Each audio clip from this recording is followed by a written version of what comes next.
Hello friends, welcome back to Janhavi's world. आणि आज आम्ही आहोत आमच्या गावी उत्सवासाठी। हनुमान जयंती आणि रामनवमीचा उत्सव असतो। सो हे शंकराचं मंदिर आहे, इथे नदी आहे। आणि आज मी तुम्हाला एक स्पेशल गोष्ट दाखवणार आहे। माझ्या आई, आत्या, काकू सगळ्या पोळ्या करतायत ह्या छोट्या किचन मध्ये। सो चला तिकडे जाऊया। सो हे असं सगळं चालू आहे।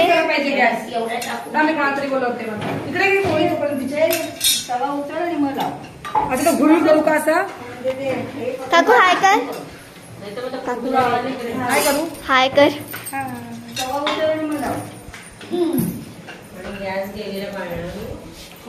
आई इथे पोळ्या मोजती।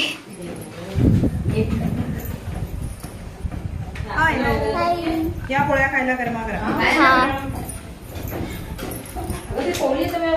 आता हाय कर।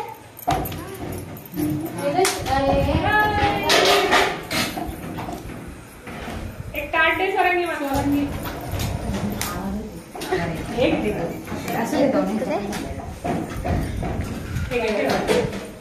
इथून दगा पडताना लागलं तर मला आवाज दे। नाही आता नाही। दुसरी आत्या आली। हाय येस, आईचं चॅनल आहे ना, त्याच्यावर टाकायला। नाही, आम्ही गुलसुंदाला आलोय उत्सवासाठी। सो इकडे चालली आहे मीटिंग टाइप सगळं। चला जाऊया दुसऱ्या किचन मध्ये। तिकडे गेल्यावर ऍक्च्युली आपल्याला शिव्या पडणार आहेत, कारण तिकडे सगळ्या आज्या टाइप्स लोक काम करतात आणि इथे स्पेशली किचन पोळ्यांसाठी आहे। सो मी तुम्हाला एक एक दाखवत जाते। तिकडचं देऊळ नाही दाखवता येणार, कारण तिकडे मीटिंग आहे। जर मी तिकडे गेले तर मग माझं खल्लास, तिकडून मला बाहेर काढलं जाईल पूर्णतः। सो ही आमची पाताळगंगा नदी आहे। इथे अशी सुंदरशी नदी आहे, एकदम शांत मस्त पैकी।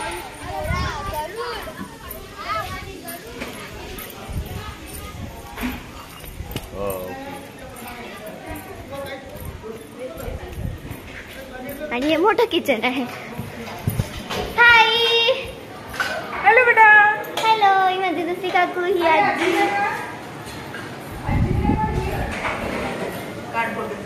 फोटो नाही, व्लॉग बनवते। काय व्लॉग युट्यूबला टाकायला? हो का? हो, हे असं मोठं किचन आहे। बटाट्याची भाजी करतायत।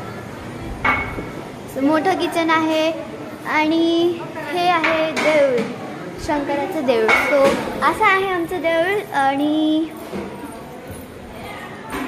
हा एक स्टेज आहे। हा असा एक स्टेज आहे जिथे दरवर्षी सांस्कृतिक कार्यक्रम आणि हनुमान जयंतीच्या दुसऱ्या दिवशी नाटक असतं। जे असे म्हणजे जसं थिएटरमध्ये आपण एखादं नाटक बघतो तसंच नाटक असतं। सो ते उद्या आहे। आज हनुमान जयंती आहे म्हणून हा स्पेशल ब्लॉग आहे। आणि हा देवळाचा एंट्रन्स आहे। हे अख्खं असं देऊळ आहे। आणि इथे हे असं पार आहे जिथे सगळे आजोबा टाइप्स लोक असे बसलेले असतात। सो चला आतमध्ये जाऊयात। जा।